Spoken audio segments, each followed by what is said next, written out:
A Ucrânia criou um verdadeiro monstro de ferro, mais impressionante que os Tomahawks americanos. Este míssil das Forças Armadas da Ucrânia alcança mais longe, é mais rápido e mais preciso.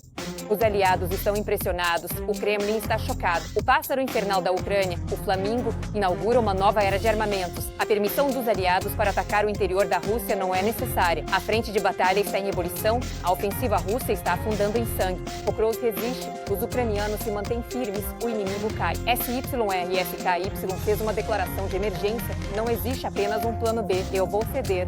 Enterraram o exército de Putin. Detalhes em instantes. Sou Victoria Panchenko com as últimas notícias.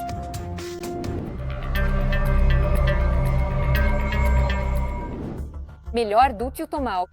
A Ucrânia criou uma arma que muda as regras do jogo. A indústria de defesa ucraniana está em um avanço impressionante. Engenheiros estão combinando antigas tecnologias soviéticas com desenvolvimentos de ultramodernos para se libertar da dependência dos aliados. O novo míssil de cruzeiro ucraniano, o Flamingo, não é apenas um análogo, mas um verdadeiro monstro que supera o Tomahawk americano. E, o principal, não é necessário permissão dos aliados para atacar a Rússia. É o que escreve o The Independent.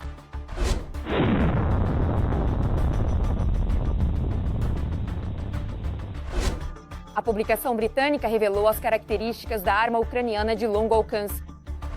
Alcance de voo até 3.000 km, velocidade máxima de 900 km por hora e ogiva com mais de 1 tonelada de explosivos. Segundo os jornalistas, o preço do míssil ucraniano é aproximadamente o mesmo dos americanos do Tomahawk, mas o resultado é 2 vezes mais impressionante. O Independent destaca que, no coração do míssil ucraniano, estão motores turbofan da era soviética, literalmente desenterrados de lixões. Mas graças aos engenheiros ucranianos, essas velharias se transformaram em armas de alta precisão. A produção está a todo vapor e o resultado impressionou até mesmo os aliados. A balística ucraniana está atingindo seu máximo. A produção em série do Flamingo foi lançada e agora há 4 vezes mais fogo e fúria. O Kremlin está em choque. Nossas fábricas estão trabalhando a todo vapor, criando o arsenal da vitória futura. Esta é uma mega arma que pode colocar um ponto final na guerra. Os detalhes vêm aí em instantes. Um novo nível e escala. A Ucrânia está aumentando a produção de mísseis de cruzeiro.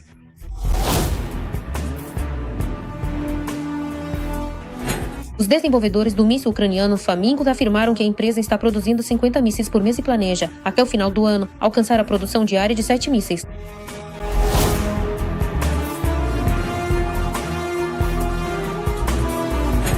A empresa afirma que a ampliação da produção é facilitada por uma tecnologia própria de fabricação das asas, o que reduz o ciclo de produção.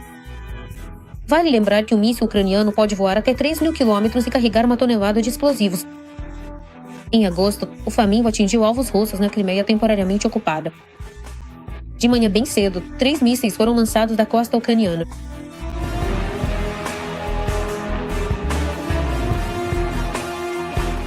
A base dos guardas de fronteira russos, controlada pelo Serviço Federal de Segurança do Agressor, foi atingida. Além disso, os fabricantes do Flamingo anunciaram o desenvolvimento de seus próprios mísseis balísticos FP-7 e FT-9, bem como sistemas de defesa antiaérea. Graças às empresas privadas, a Ucrânia pode criar inovações no complexo militar industrial e implementá-las de forma eficaz no campo de batalha. Foi justamente durante os anos de invasão em grande escala que a indústria de defesa ucraniana fez um avanço revolucionário na produção nacional.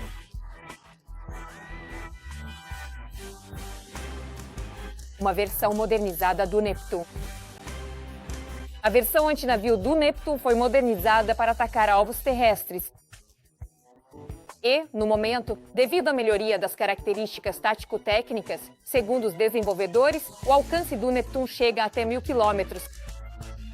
Além disso, as forças de defesa da Ucrânia já possuem um complexo operacional tático a APSA, que eu já mencionei, com um alcance de até 500 km.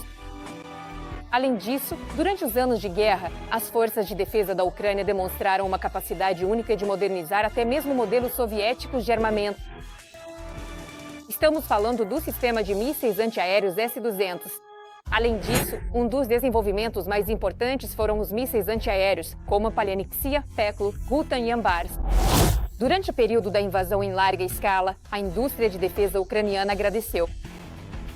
Evoluiu na época da produção de seus equipamentos. Bem, sendo assim, vamos lembrar dos drones de ataque. Aqui é a Ucrânia. Segundo Kella, ou seja, este é um reconhecimento oficial dos sucessos ucranianos.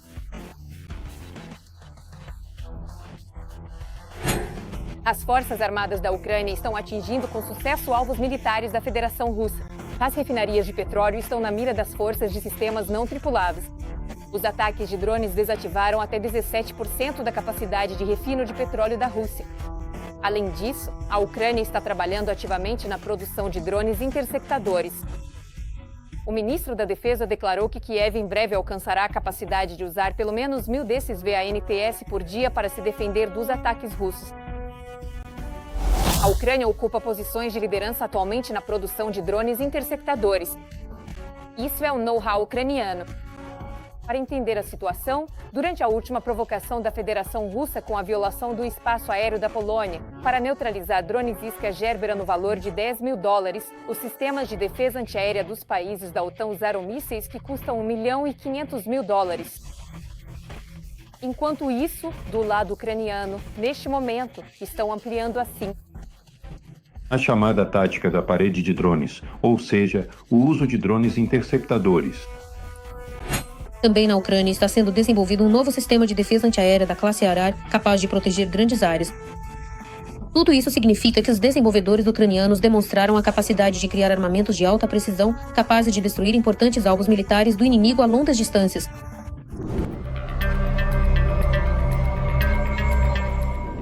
A Ucrânia realmente fez um avanço na produção de mísseis. Os mais poderosos Flamingos e Neptunos de longo alcance já estão sendo usados intensamente contra alvos militares energéticos na retaguarda do inimigo. Confira agora mesmo todos os detalhes explosivos.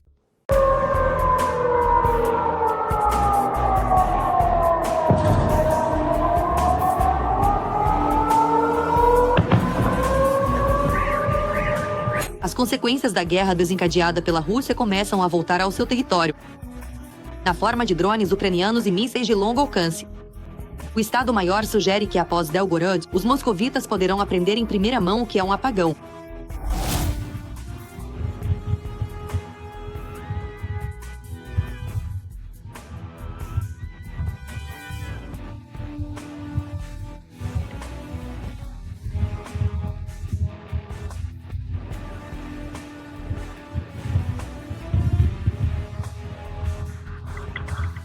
Butenova e Venina Perecresto Metapor todos funcionam. Enquanto isso, mais duas regiões russas, as províncias de Tyomen e Sverdlovsk, impuseram restrições à venda de gasolina, não mais que 30 litros por pessoa. Antes disso, a novidade no mercado já havia afetado o território de Chabarovsk, a região de Chelyabinsk e a Crimeia ocupada. Todas essas filas e postos vazios são resultado dos ataques diários das refinarias de petróleo. O comandante-chefe Sisky declarou que, em setembro, no âmbito do programa Jepstrik, foram relatados 70 acertos do território da Federação Russa. Estamos destruindo, no país agressor, a produção de combustíveis e lubrificantes, substâncias explosivas e outros componentes do complexo militar industrial russo. Em particular, o refino de petróleo na Rússia foi reduzido em 21%. A intensificação e a ampliação dos chamados ataques de longo alcance da Ucrânia no território da Rússia tornou-se um dos principais temas do encontro do presidente com o bloco de segurança. As armas de longo alcance ucranianas estão se tornando visivelmente mais avançadas. Estamos constantemente trabalhando para isso e já oferecemos muitas oportunidades diferentes justamente para a produção. Os financiamentos necessários, todo o apoio necessário. É preciso também ampliar de forma significativa o uso dessas armas. Temos planos claros a esse respeito. Tudo deve ser implementado nos próximos meses. A precisão ucraniana já é visível, mas precisa ser ainda maior. É absolutamente justo que a Ucrânia responda com ataques pontuais. E ao contrário da Rússia, nós sabemos o que queremos alcançar. Sem dúvida, nós sabemos. Atualmente, os portadores dos ataques em território profundo da Rússia são os mísseis Flamingo e Neptun. A empresa Sirepoin anunciou o início da produção dos primeiros no final do verão. Naquela época, apareceu na internet um vídeo do lançamento do Flamingo. No outono, analistas sugeriram, na verdade, que eles poderiam ter voado sobre o território da Crimeia ocupada. O jornal Welt afirmou que foi justamente o Flamingo que destruiu a base do FSB na península. 3 mísseis deixaram crateras com 15 metros de diâmetro.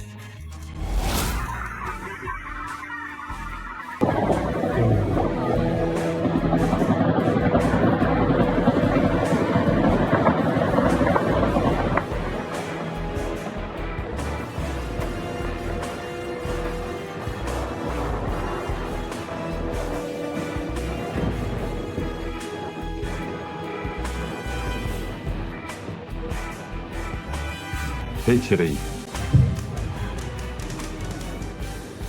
Ao mesmo tempo, jornalistas alemães afirmaram que 50 mísseis estavam saindo da linha de montagem todos os meses e que a produção planejada era de 200 por mês.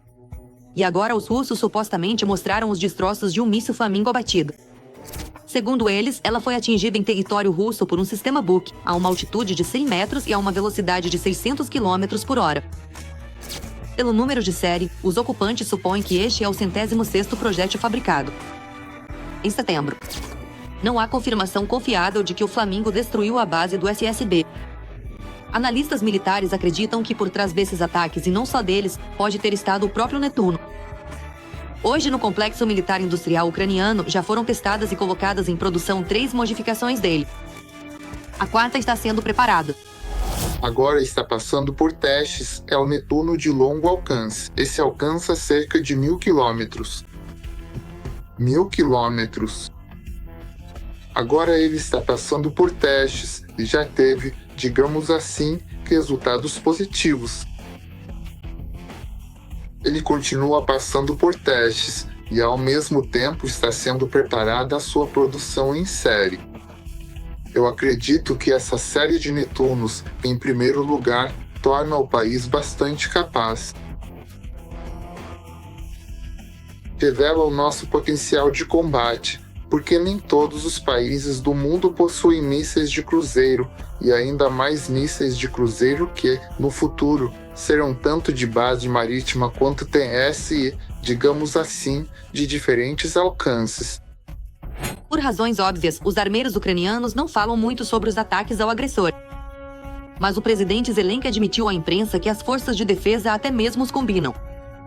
E isso, reconhecem os analistas, é uma prática bem-sucedida que os ucranianos podem adotar do seu inimigo. Este míssil, muito provavelmente, pode ser mais produzido em massa, mas por outro lado pode ser mais barato do que um míssil de alta tecnologia, como é o míssil Neptune. E aqui existe uma série de combinações. Novamente, o míssil Neptune pode ser usado de forma menos perceptível e com mais precisão para, digamos, abrir caminho.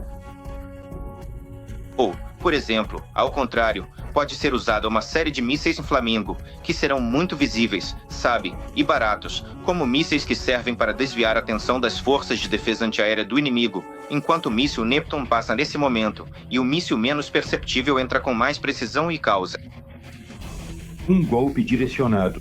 O complexo militar industrial ucraniano já não é mais o mesmo de quando começou a agressão russa em grande escala. A liderança político-militar do país finalmente entendeu que apenas os fabricantes locais podem garantir o fornecimento estável de armamentos para a linha de frente, desde que haja o devido financiamento. Mas a cada dia, à medida que o céu da União Europeia é cada vez mais ameaçado por drones desconhecidos, os europeus e os países escandinavos demonstram um interesse crescente não só pela experiência, mas também pela cooperação com a Ucrânia na produção de armas que atendam às realidades da guerra moderna.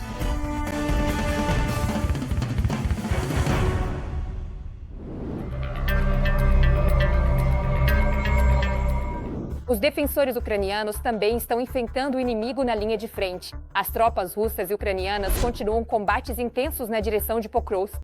No entanto, o ritmo do avanço das tropas russas em Pokrovsk e ao redor está temporariamente diminuindo. Isso é mencionado no relatório dos analistas do Instituto para o Estudo da Guerra. O comandante-chefe Syrskyi também fala sobre isso. Além disso, o Instituto para o Estudo da Guerra não encontrou nenhuma evidência de que as tropas russas tenham feito avanços adicionais na direção de Pokrovsk. A intensidade dos ataques inimigos realmente diminuiu. Isso não significa que eles queiram tomar Pokrovsk menos do que antes. Agora, os russos reuniram 50 mil lá. Mas eles sabem que, desde outubro, nós eliminamos um número semelhante, 30 mil russos. Além disso, foi trazido para Pokrovsk o 425º Regimento de Assalto, que atua de forma muito eficaz. Vale notar que o comandante-chefe das Forças Armadas, Oleksandr Syrskyi, contou se o comando ucraniano tem um plano para salvar os defensores ucranianos na direção de Pokrovsk. Claro que existe o plano B e o plano C para todos os cenários possíveis de desenvolvimento dos acontecimentos. Pokrovsk e Kupiansk realmente continuam sendo os pontos mais quentes no mapa da guerra russo-ucraniana. Sobre o que está acontecendo nesses trechos da linha de frente, você confere agora na matéria a seguir. As batalhas pelo controle das cidades de Kupiansk e Pokrovsk, dois nós estratégicos na frente leste da Ucrânia, não param nem por um dia. Os ocupantes constantemente enviam novas forças, tentando romper a defesa, mas as tropas ucranianas resistem firmemente ao ataque e causam pesadas perdas ao inimigo. Os ocupantes, tanto na direção de Kupiansk quanto na de Pokrovsk, estão usando a tática de terra arrasada. Isso significa ataques massivos contra as posições das forças de defesa da Ucrânia, tanto nos pontos de deslocamento temporário do pessoal, quanto, em primeiro lugar, na infraestrutura residencial dessas cidades, além do uso de munições de efeito destrutivo, incluindo sistemas militares pesados como o Tok-1A Sontsepeq. Esta é uma arma termobárica, cujo uso é proibido por convenções em áreas urbanas. Atinge indiscriminadamente, inclusive a população civil. Pokrovsk hoje é o epicentro dos combates mais intensos. Ataques estão sendo realizados contra as posições das Forças Armadas da Ucrânia usando bombas aéreas guiadas. As unidades russas estão aumentando a pressão ao redor da cidade e tentando fechar o cerco. A propaganda do Kremlin já está anunciando um cerco, mas essas declarações são apenas mais uma jogada de desinformação. O Estado-Maior da Ucrânia desmente as afirmações de Moscou sobre um cerco completo. Ao mesmo tempo, reconhecem que a situação lá é extremamente tensa. Nos últimos dias, as Forças Armadas da Ucrânia conseguiram, em grande parte, estabilizar a situação diretamente em Pokrovsk. Por ordem do comandante das Forças Armadas da Ucrânia, unidades especiais das Forças de Operações Especiais da Direção Principal de Inteligência do Ministério da Defesa da Ucrânia e de outras forças de defesa relacionadas foram transferidas para Pokrovsk, onde realizam operações decisivas com o objetivo de eliminar pequenos grupos de assalto do inimigo.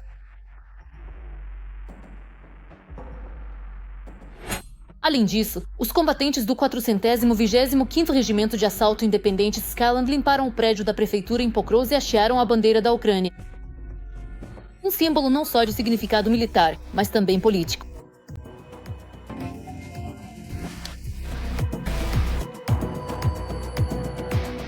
As unidades especiais das Forças de Defesa da Ucrânia, em particular das Forças de Operações Especiais da Direção Principal de Inteligência do Ministério da Defesa da Ucrânia, neste momento, foram mobilizados no momento do desbloqueio da logística dos defensores ucranianos, ou seja,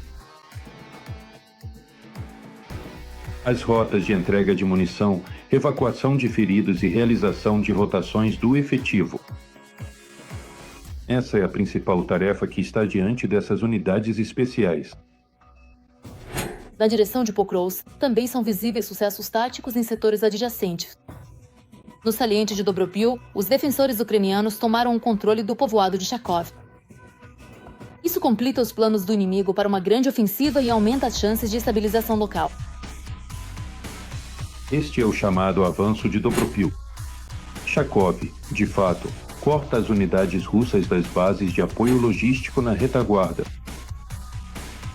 Além disso, na última semana, as forças de defesa ucranianas desocuparam vários assentamentos nessa direção.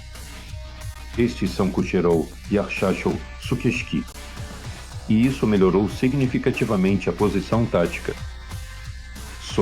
Na outra ala, Kupiansk, que fica na região de Kharkiv. Aqui, as batalhas continuam por cada rua e cada prédio. As bandeiras nos prédios mudam várias vezes ao dia. Na direção de Kupisk, a situação foi estabilizada. Inclusive, até mesmo satélites russos registram a ausência de avanços tanto em Kupisk quanto, consequentemente, na direção do entroncamento de Kupisk. As forças ucranianas estão realizando uma série de contra-ataques. Em particular, no norte da cidade, os defensores conseguiram empurrar os ocupantes para trás, mas ainda é cedo para falar em sucesso definitivo. A situação continua dinâmica e instável. Ela muda literalmente a cada hora. Os alvos de defesa mudam todos os dias, digamos assim. Eles cumprem as missões sem parar, eliminando constantemente tanto pequenos grupos quanto interrompendo colunas de equipamentos. Por isso, nos próximos tempos, a dinâmica, tanto no Deep State quanto em outros mapas, acho que vai mudar constantemente, já que, de qualquer forma, não pretendemos abandonar a cidade nem entregá-la ao inimigo. Pokrovsk e Kupiansk são 2 pontos onde se decide o rumo futuro da guerra. A Rússia está enviando milhares de soldados e toneladas de metal para lá. Mas ela não consegue quebrar a resistência ucraniana. Cada metro desta terra é uma luta pela vida, pelo futuro. E enquanto o inimigo tenta vencer pela quantidade, os soldados ucranianos destroem essa quantidade.